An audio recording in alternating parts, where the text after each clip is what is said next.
आंखों के सामने मेरा वालिद साहब को मारा गया। गिरफ्तार किया जाए, मैं तो कहता हूँ उनको गिरफ्तार किया जाए, मेरा सामने लाकर मैं देख लूँ अपने बाप का कातिल कौन है।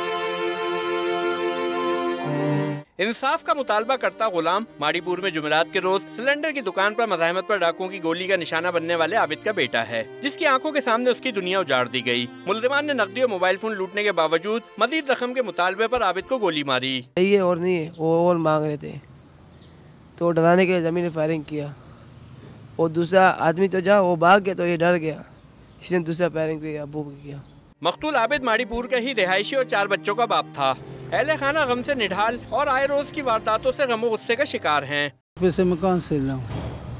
बात इसका बात उसका बात इसका बात फायर करना शुरू किया। हम यही कहना चाहते हैं भाई खुदा के लिए, आज हमारा बच्चा चला गया, कल किसी और का जाएगा। जाहिर बात अपने रोजगार के लिए गया था। ये मामला आए दिन चलते रहते हैं, किसी को देखो तो कोई ATM मशीन पे, कोई राह चलते हुए, कोई दुकान पे, आए दिन ऐसे तो 2-3 खबरें तो आते ही आते हैं। इंतजामिया साहबान तो उनसे भी बात हुई है इस मामले में, जैसे हस्ब दस्तूर उन्होंने बोला कि तफ्तीश जारी है, हम भी मुंतज़िर हैं।